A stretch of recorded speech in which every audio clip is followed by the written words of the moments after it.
everyone. Welcome to your GMAT Prep Hour with Manhattan Prep. My name is Allie Bell, and I will be your instructor today.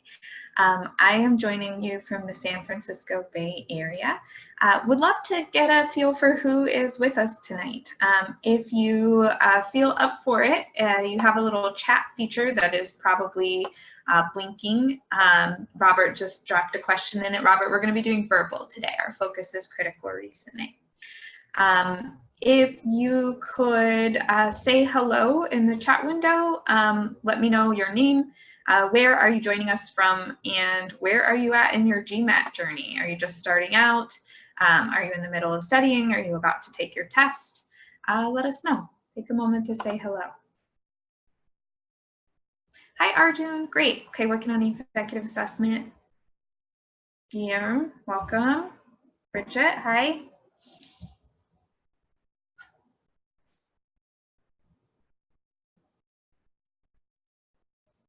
Hi, Macy.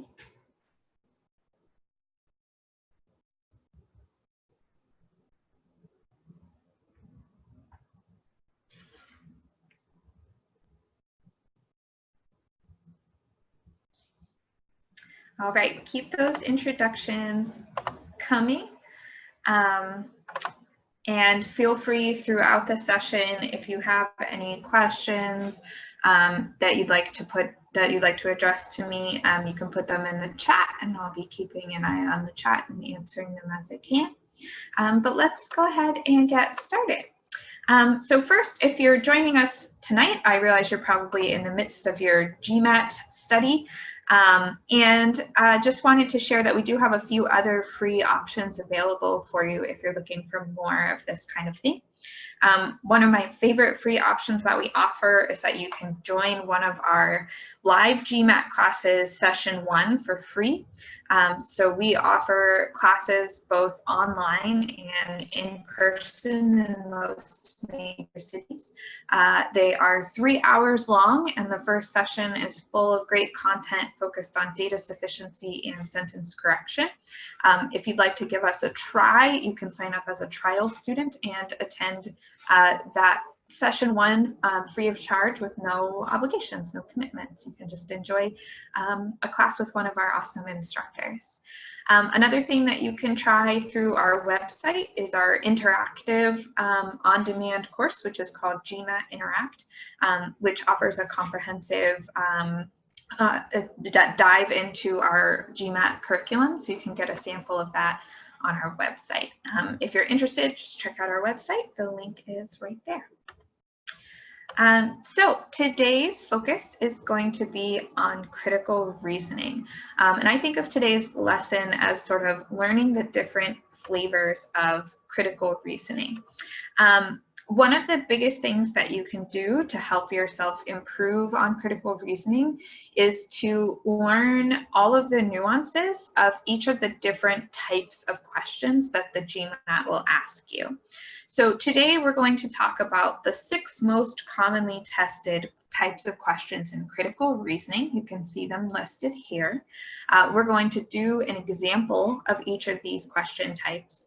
And my goal for you is that by the end of this session, you'll be able to do a few things for each of these question types.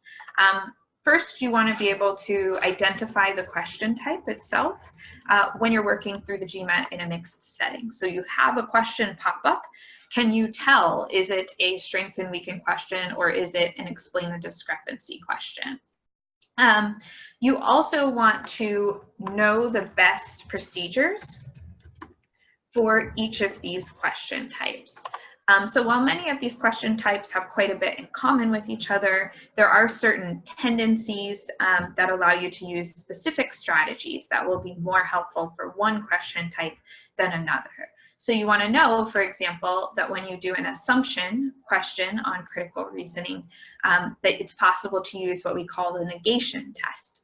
And you're going to think about an assumption question very differently than the way you're going to think about an inference question. So if you can master the mindset and approach that you need to have for each of these different question types, that's a great start to building your critical reasoning competency and being successful in the verbal. I'm also happy once we've gone through these critical reasoning question types, if we have extra time at the end to just field any questions you have about critical reasoning or about verbal in general. You will want to have a pen and paper with you tonight. As we go through, this is going to be interactive, so I will give you some questions and I will give you an opportunity to try them and submit your answers before I review the question and the question category with you. All right, so let's dive in. The way that this is going to work is first I'm going to give you a question and give you some time to work on it. The average amount of time that you want to spend on a critical reasoning question is about 2 minutes. So I will be timing you as you work through the question. Once you're done with the question, then we'll take a step back, spotlight which of the types of question it is, work through the question itself, but also talk about how this question fits within the bigger picture of its question types. What sort of takeaways and strategies do you want to bring to future critical reasoning questions? Okay, so here's your first question. I'm going to give you about 2 minutes to read it. If you would like to send me your answer, I'd encourage you to use the private chat feature. I will put up a poll at the end of the question, so you don't have to chat me your answer. It'll give you an option to submit A through E. I'm going to hop off the camera and microphone for a second just so you can totally focus, and I will come back when 2 minutes are up.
Okay, that is about 2 minutes. I'm going to launch a poll and you can poll in what you think the best answer is. I see someone just joined the webinar and asked for the link to the question. There isn't really a link, you should just be able to see the question on the screen.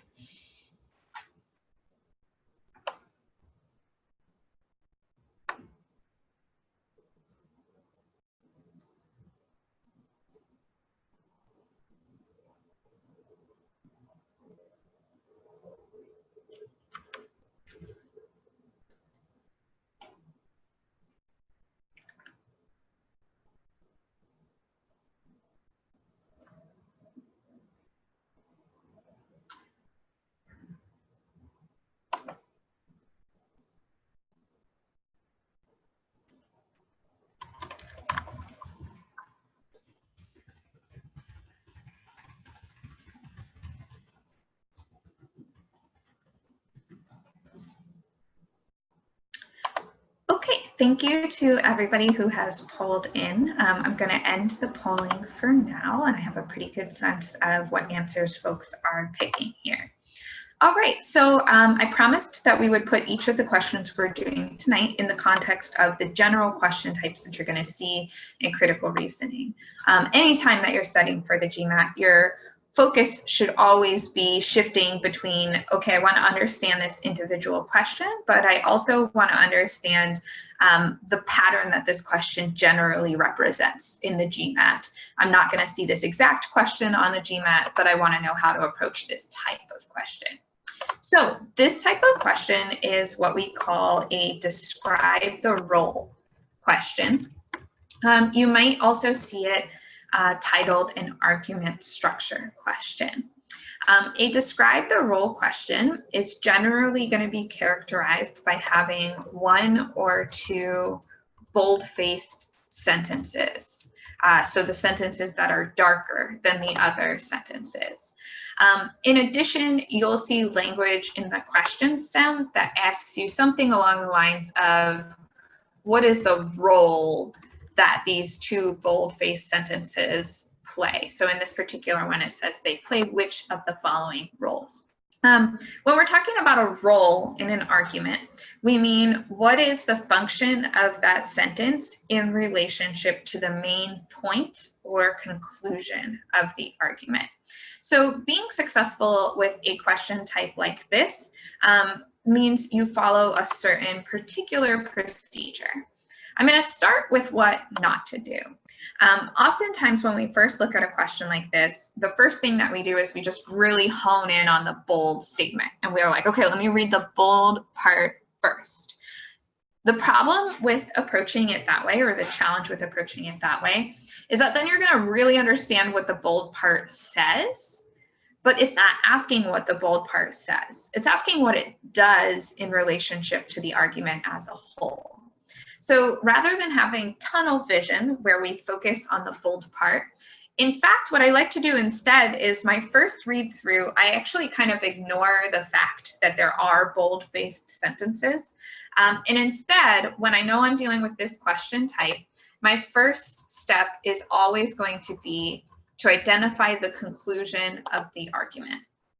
The conclusion is going to be the main point that the author is trying to make.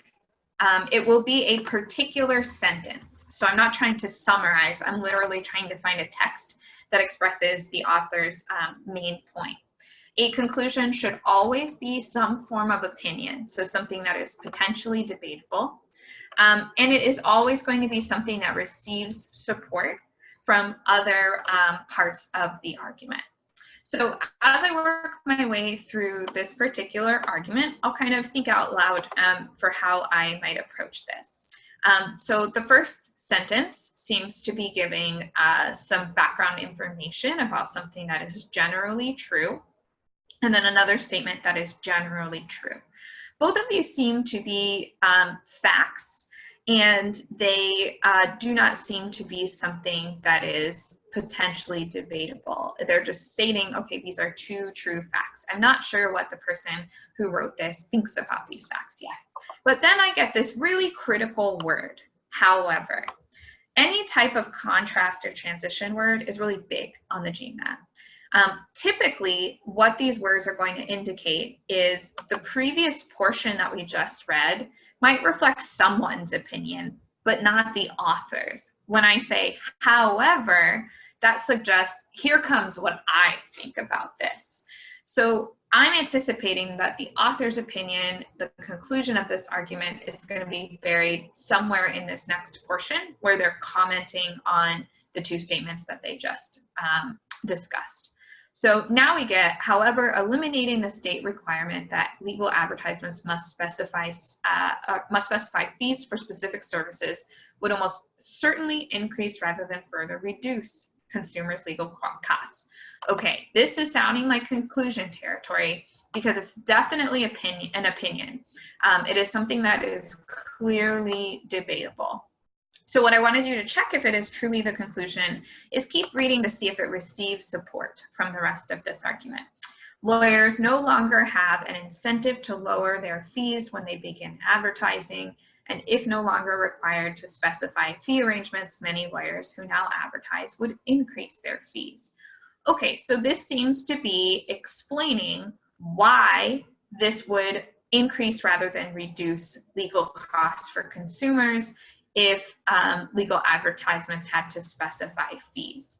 So if it's telling me why, I would consider this to be support, which means that I can kind of confirm my hunch that this sentence right here is indeed the author's main point or the conclusion of the argument. So that's the first step. I want to be really confident about the conclusion. And the reason that I want to be confident about the conclusion is my anchor in an argument. When I'm deciding what role everything else plays, it all plays a role in relation to the conclusion. So when I'm looking through other parts of the argument and saying, how would I describe their role? Typically, they might do one of these things. They might support the conclusion, they might oppose the conclusion, or they might be neutral. So perhaps they're just providing background information. Once I've identified the conclusion, I'm now ready to look at the bold-faced portions and make a prediction about what I think their role is. So I'm going to take a look at each of them, and I'm going to start with whichever one I felt sort of the most confident about, where I really clearly saw the relationship. I've already thought about the second bold-faced portion because I was thinking that it is support. So I'm going to make my prediction there first. I think the second bold-faced portion is giving a reason why the conclusion is true. So I'm even going to jot down my prediction, and I would do this on the actual GMAT on my yellow pad. I'm going to say, okay, I think sentence 2 or bold part 2 is support. That's the one that I am the most confident about. What about sentence 1? Well, the big thing that I noticed here with sentence 1 was that it was followed by this however, which is a contrast word. So that is a structural indication that it seems to be going against this conclusion. I can also think about the meaning behind it. Does the meaning seem to go against? Here it's talking about how what happens when the restrictions on the advertising have been eliminated, the legal costs to consumers have declined. And yet this conclusion is saying that they think that this would actually increase the legal costs. So it does seem to be opposing the conclusion. So I'm going to label that first part as opposing. With these predictions in mind, I'm now going to attack the answer choices. Now, I'm always going to, in any part of the GMAT, try to increase my odds of getting a question right by starting with the thing that I'm the most confident in. Personally, I feel the most confident in the second bold-faced portion. You may feel differently, and that's totally okay. Because I feel the most confident in that, I am going to start by looking at the second part of these answers. So it's very common for describe the role questions to have 2 rather than just 1 bold-faced portion. And when they do, each answer choice will describe the first part and then also the second part. And I want to hone in on the part that I am the most certain of. So I feel that the second part is support for the conclusion. I also want to be careful though, because sometimes the GMAT is going to present their description of something in a way that surprises me a little bit. So I'm going to only rule out things that are really clearly like a different role in the argument than what I'm anticipating. And anything that I'm just not feeling that sure about, I'm gonna leave open. So the first one, the second, is presented as a consequence that follows from the truth of that generalization. I haven't really thought about this argument in terms of consequences and generalizations, so I'm not going to cross this off just because it doesn't match my prediction. I'm going to hold off on that. Maybe there is a way to think about it that way, and I just haven't seen it. The next one is the second acknowledges a circumstance in which that pattern would not hold. Again, I haven't really thought about this in terms of circumstances and patterns. Rather than dig into this right now, again, I'm just going to defer. The next one, the second offers a consideration in support of that prediction. Ooh, I like that one because it matches my prediction. So this one I'm going to definitely keep. I might even leave a little like squiggle mark here, like the second part of that is really pretty good. The next one, the second is that prediction. So from my experience with the GMAT, I think of predictions as kind of synonymous with conclusions. If someone is making a prediction, that's the thing that they want to support. And I really don't think that second portion is a conclusion. So I'm going to cross off D based off of that judgment call. Answer choice E, the second is that position. Similarly, position is synonymous with conclusion. And this is not the conclusion of the argument, it is support. So I'm going to cross off E for that reason. Notice that I haven't even looked at the first part of these answer choices. And that's okay. This is a way of being more efficient with critical reasoning problems. Now I've got it down to 3 answers. Because I started with the thing I was the most confident in, I'm pretty sure one of these answer choices is correct. So even if I'm struggling with the first part of the answer choices, I've got now a 1 in 3 shot of getting this one right. All right, so now I'm going to look at the first part of my answer, which was I thought statement 1 was going to be sort of an opposing point to the conclusion. So answer choice A says the first is a generalization that the consumer advocate accepts as true. Well, I had predicted that they oppose that, so I don't agree with this. I don't think it's something that they accept as true. So I'm going to cross that off. The next one is a pattern of cause and effect the consumer advocate argues will be repeated in the case at issue. Well, again, the consumer advocate was disagreeing that this is how things work, not saying that, yes, this is how it works and it's going to be repeated. So I'm going to cross this off. So I hope this last one's correct. The first is a pattern of cause and effect that consumer advocate predicts will not hold in the case at issue. Okay, so that's this idea of opposition. They disagree with it. Bam, there I have it. My correct answer is C. So to recap this question type, this is a determine the role question. Determine the role questions will give you 1 or 2 bold-faced portions of the text. Your job is to find the conclusion and then predict how those bold-faced roles relate to the conclusion. Maybe they're support, maybe they oppose the conclusion, they could be neutral. One thing I'll add is they actually could be the conclusion itself, although that didn't happen in this case. Once you've done that, you want to determine, do you feel more confident about the first or second bold-faced portion, and then start eliminating answers based off of that. All right, I'll take any questions you can send into the chat. If I don't see any, then we'll move on to the next question in about 15 seconds.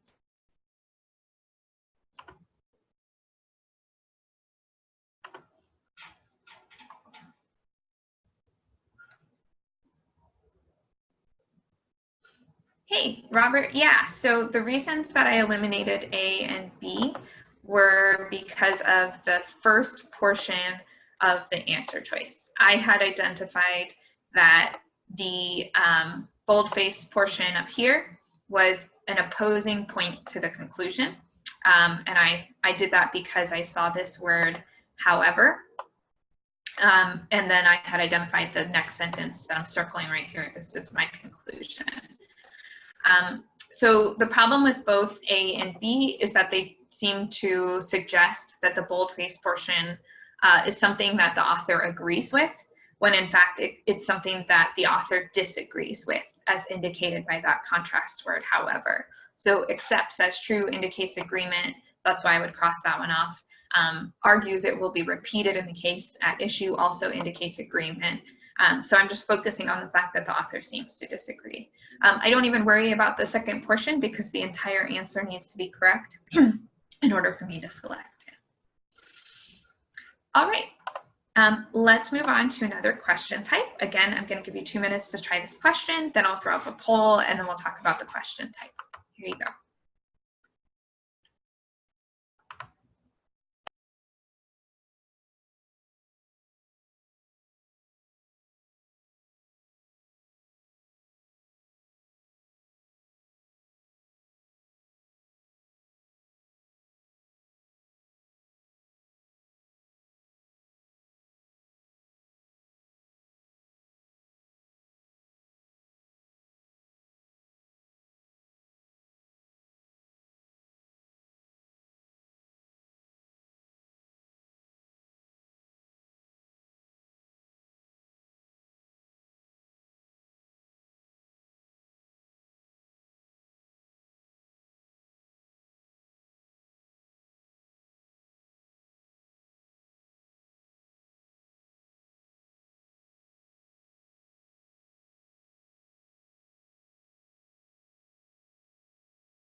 Okay, that's about 2 minutes. I'm going to put a poll out, and you can let me know what you're thinking the answer is.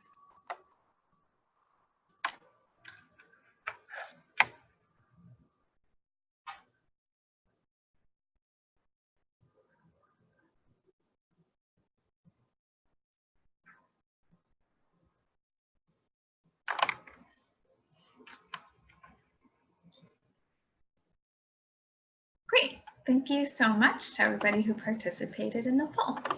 All right, so this second type of question that we're facing now is what we call an assumption question. Assumption questions are fairly straightforward to identify because they typically are going to use the word assumption in the question stem. When we're working on an assumption question, we are going to have as our first task to break down the argument. So when we think of an assumption, basically what we're looking for is some sort of unstated premise. I think of it as a gap in the logic of the argument, something that the author left out that would help the argument. In order to figure out what's been left out of the argument, I need to clearly understand what the argument is. So to do that, the first step on any assumption question is always going to be to break down the argument into its premise and conclusion.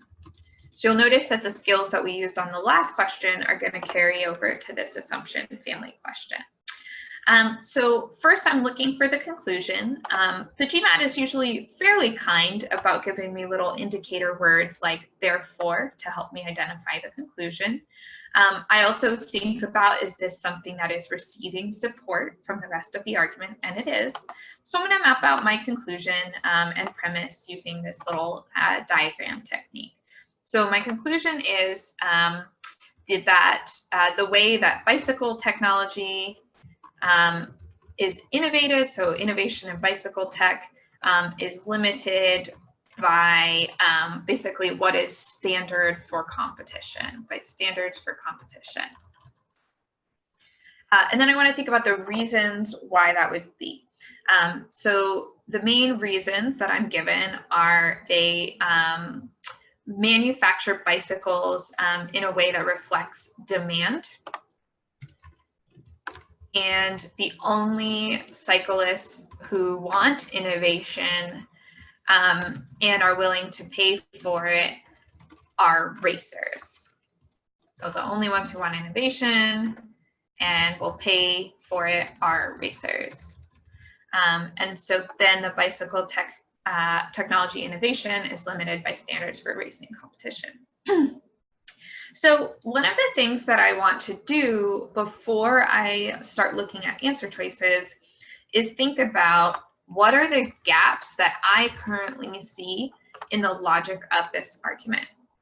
One really helpful way to do that is to think about, are there any leaps, even if they're really subtle, that have been made between the premise and the conclusion?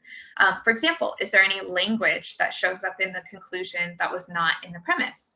So if I look at the conclusion here, it says it's limited by standards for competition, but the premise just talks about the only people who want to pay for innovation are racers. So I see a little bit of a jump from this is something that racers are only racers are willing to pay for to, so it has to meet the standards of competition.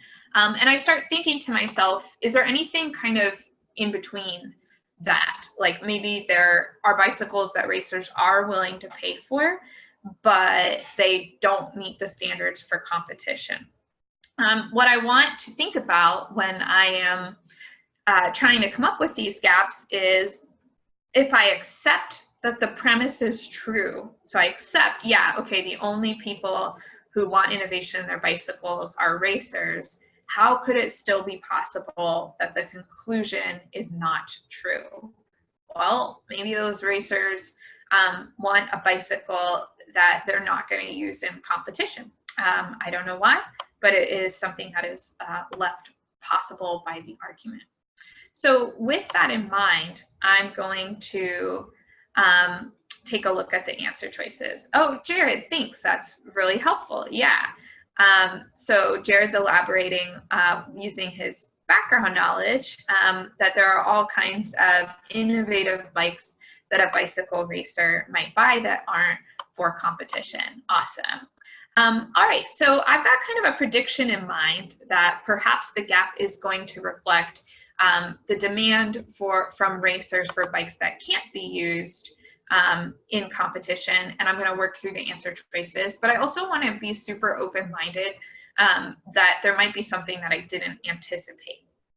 The question that I'm asking myself when I work through an assumption question is, does this have to be true for the conclusion to hold? So an assumption, a correct answer for an assumption, should help the argument. And in fact, it should be necessary for the argument. So if it's not true, the conclusion should fall apart because we really need it to be true.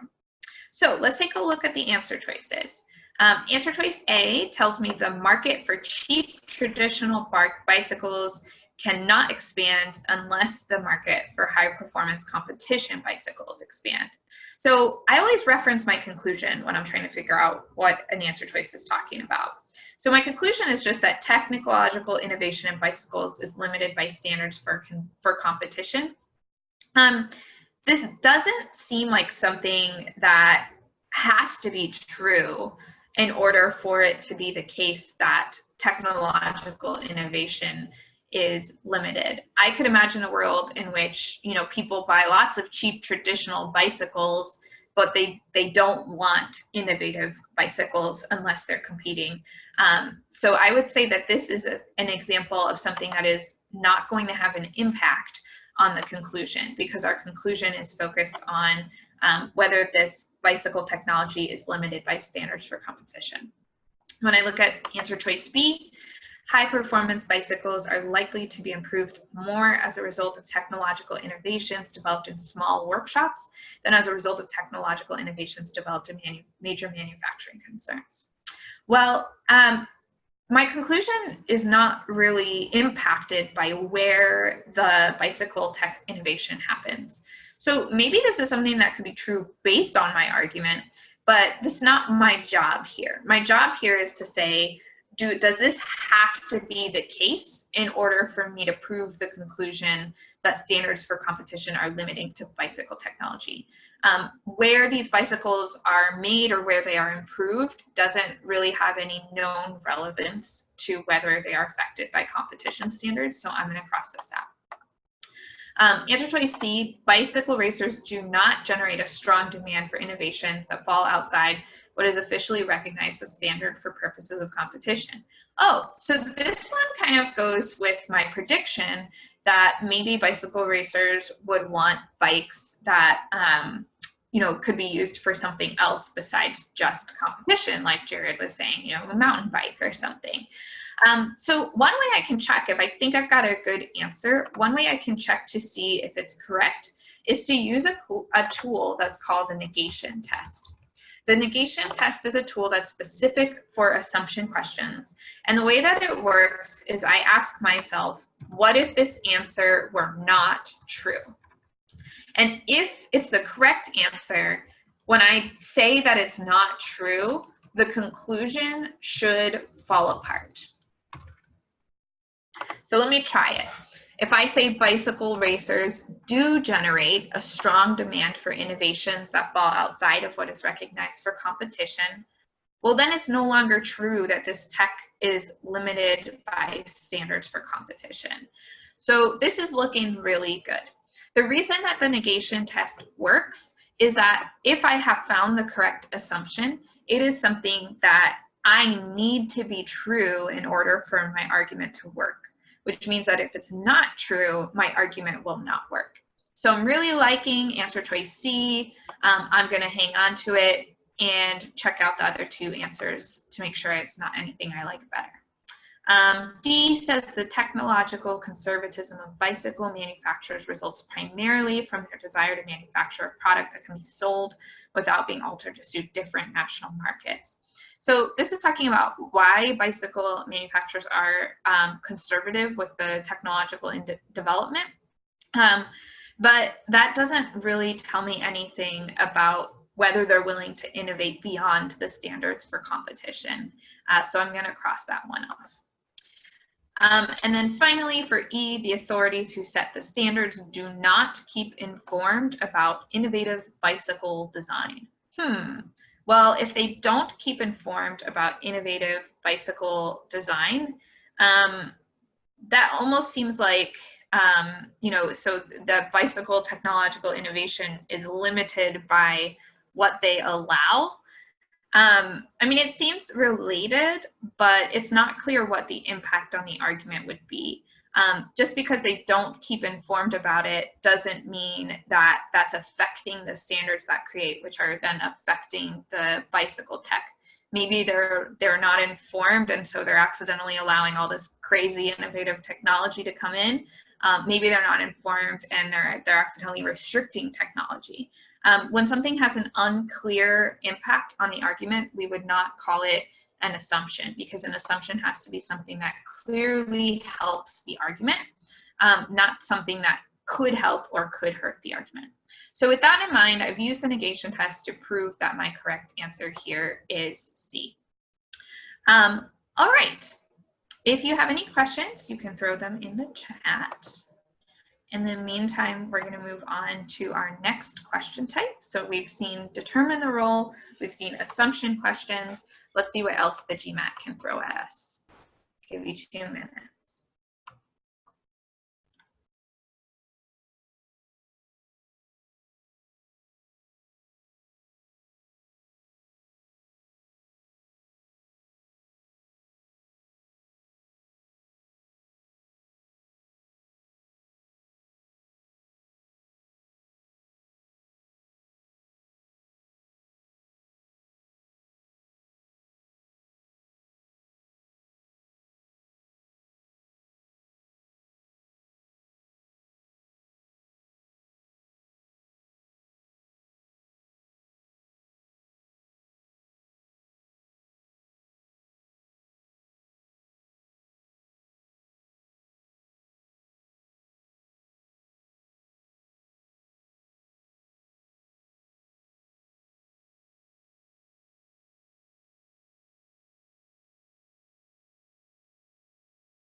Okay, that is 2 minutes. I'm going to put up a poll for you.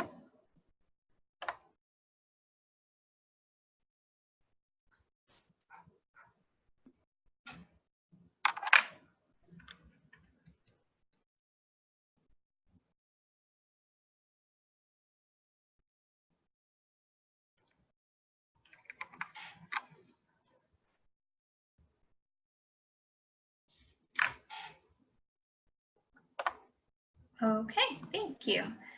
This is the question that I've seen the most agreement on so far. So this type of question is a strengthen question. The GMAT can ask us to strengthen or weaken an argument. In this particular case, I know we're being asked to strengthen because it's asking me for what would most strongly support the position above. It's really important that the way this question is phrased is to say, which of the following if true? So all of the answer choices are kind of hypotheticals. I'm not reading these answer choices to see if they are true based on the argument. I'm saying if I could magically get one fact to be true and plug it into the argument, which of these would most help to support the argument? When I'm dealing with a strengthen or a weaken question, I again want to break down the argument. And in particular, I want to make sure that I have a clear handle on what the conclusion is. My correct answer should be something that supports the conclusion.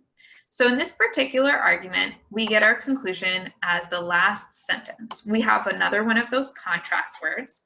So we're told breakfast cereals have these vitamin supplements. Sometimes they even give you 100% of your daily requirement of vitamins. Nevertheless, so this suggests here comes the author's opinion. The author is going to disagree in some way with breakfast cereals. So the author then says, a well-balanced breakfast, including a variety of foods, is a better source of these vitamins than breakfast cereals alone. This is an interesting argument because typically I say, okay, look for the premise and the conclusion. But this particular argument really only provides you with the conclusion and some opposing information.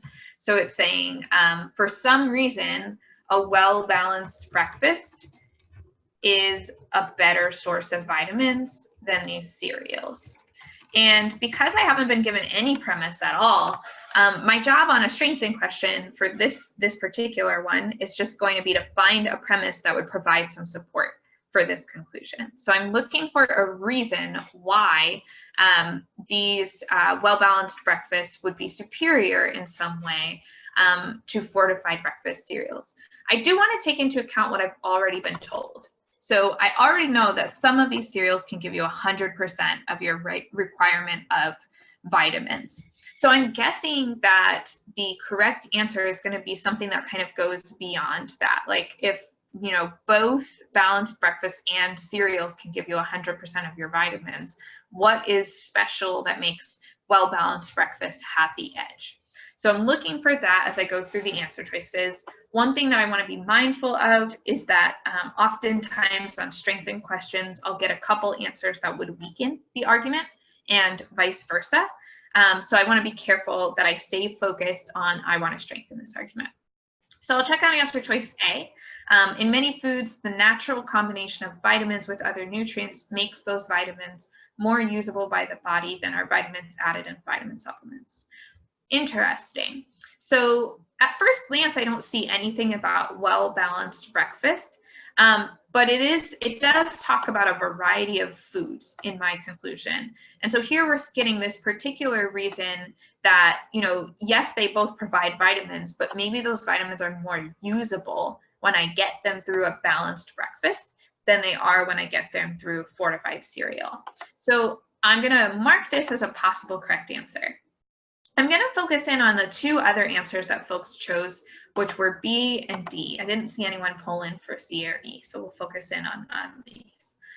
So B, people who regularly eat cereals fortified with vitamin supplements sometimes neglect to eat the foods in which the vitamins occur naturally. Okay, so that does seem like a bad thing about eating these cereals. My concern about this is it's basically just saying they don't do the well-balanced breakfast, but it's not telling me what's bad about not doing the well-balanced breakfast. It's not telling me why I would want to eat the foods in which the vitamins occur naturally. So I'm kind of left with the same question here. I'm like, well, okay, but maybe that's fine. I mean, it said that they get 100% of their vitamins that way. So what's so bad about not eating, not eating the foods where the vitamins occur naturally? So I'm going to cross this one off. If I look at D, unprocessed cereals are naturally high in several of the vitamins that are usually added to fortified breakfast cereals. Okay, so I've got a couple questions about this one. One is, I'm not really sure how unprocessed cereals fits into the idea of a well-balanced breakfast, including a variety of foods. So I'm not totally sure that this is relevant to my conclusion.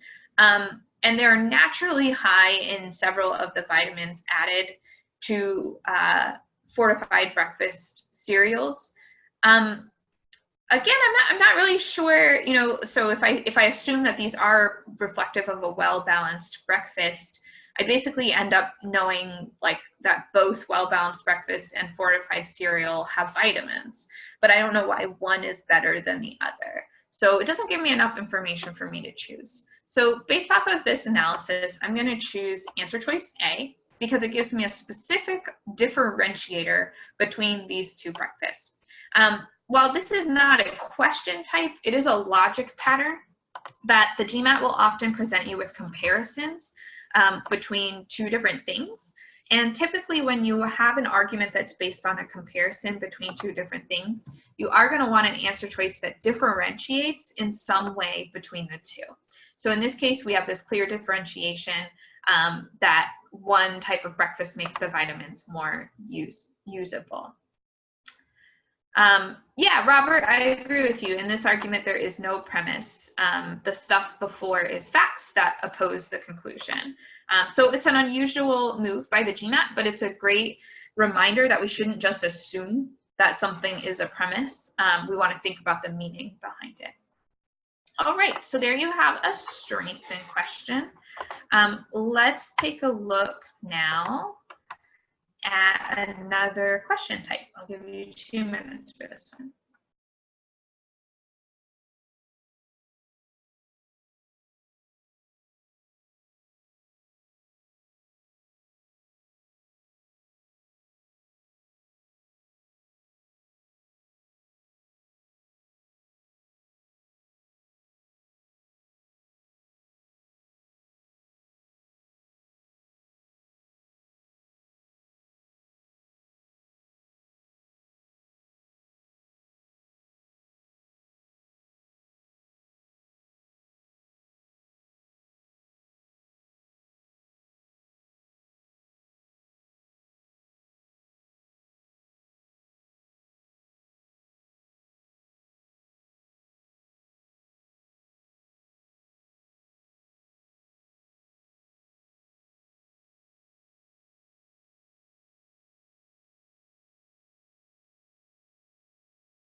Okay, that's 2 minutes. Go ahead and pull in your answers.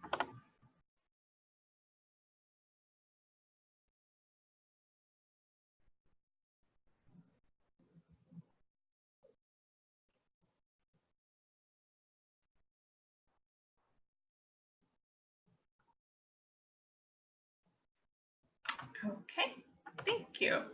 And I saw someone raise their hand. If you have a question, you can just put it in the chat and I will take a look at it. All right, so this particular question type is called an evaluate question.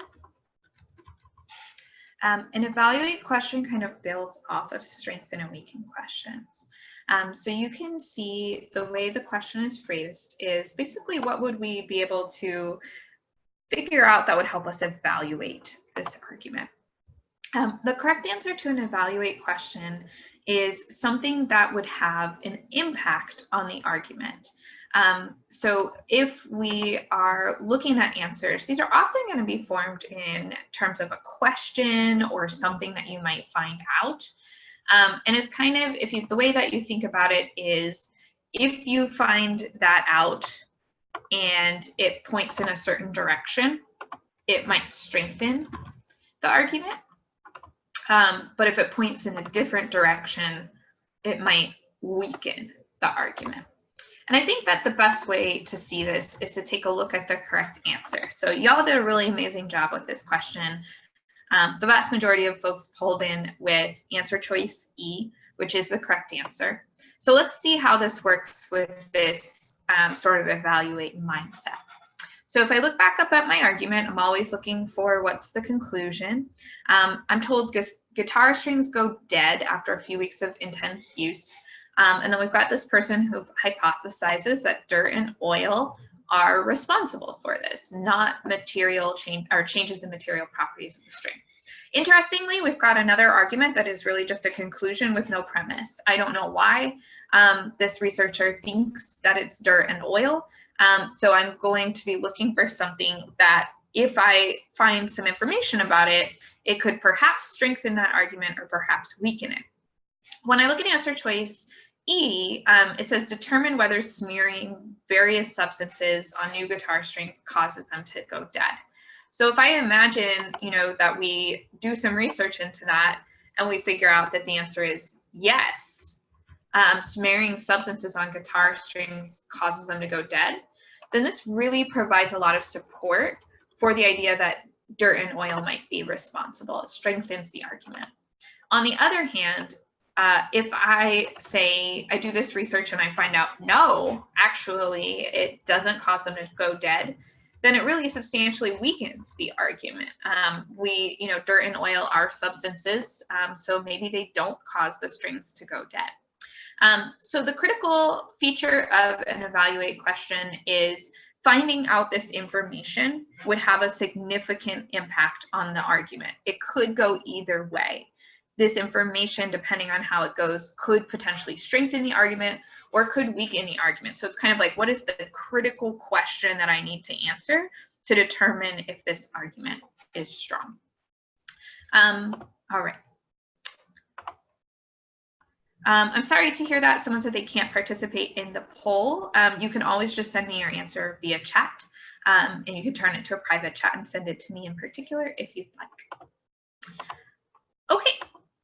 Let's take a look at another question type. I'll give you 2 minutes again.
All right, that is 2 minutes. I'm going to send out a poll.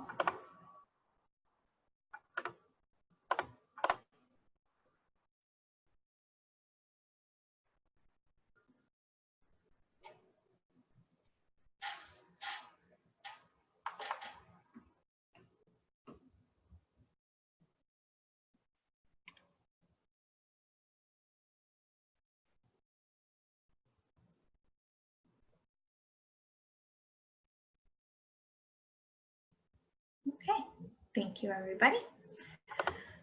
This is going to be the last question type that we look at together, and it's a great one to look at because it's really different from everything that we've seen so far. So this particular type of question is called an inference. And what makes it an inference question is that I'm being asked to take the information at the top and use it to sort of come up with a conclusion at the bottom in the answer choices. So up until now, we've been doing a lot of this type of thinking where we say, how do the answers impact the argument at the top? What we want to do now instead is sort of the reverse of that. We want to do this type of thinking. In particular, what we're thinking about is based on these facts that I have up here, which of the following is most likely to be true or has to be true based on the facts? So I'm sort of putting this information together to see where is it leading me, rather than evaluating these answer choices and plugging them back into the top. So it's important when I have this type of question to kind of think about how the ideas in it link and overlap. So it starts with this person saying 90% of the people in this country report they know someone who is unemployed. Then we get this response, a moderate level of unemployment is 5%, with 1 out of 20 workers unemployed. So at any given time, if someone knows approximately 50 workers, 1 or more will be very likely unemployed. If I think about what this person, Sharon, is kind of doing, what conclusion is Sharon seeming to lead to, it seems like Sharon's kind of rebutting this argument that this is alarming. Roland is saying, wow, this is a really high percentage of people who know someone unemployed. And Sharon instead uses language, this is normal, moderate level of unemployment. It makes sense that if this is your level of employment, and if the average person knows 50 workers, they are going to know somebody who is unemployed. So when I go through my answer choices, I'm thinking which of these is kind of most strongly supported by the statements above. Answer choice A ends up being our correct answer here. The fact that 90% of people who know someone who is unemployed is not an indication that unemployment is abnormally high. This is the direction that Sharon's argument is going, and we can use the information at the top to support it. All right, so tonight we have seen a few different question types together. I'll give you the quick recap. So we have looked at determine the role questions, assumption questions. We've looked at strengthen and weaken questions, evaluate questions, and finally inference questions. There's one question type that we didn't get to, which is called explain the discrepancy. So that would be a great one for you to do a little bit of practice with on your own. My best advice to you in preparing for critical reasoning would be to learn the different tendencies of each of these question types and practice sets of these question types until you feel like you've got them down. These questions, Morgan, range in difficulty, but they all come from the MBA.com practice site, which doesn't publish difficulty information. So if I were to tell you, it would really just be a guess. These are all free. The questions that we use tonight are free and available for you to access on that website through their practice bank. All right, thank you so much for coming, everyone. I wish you all the best of luck on your GMAT studies.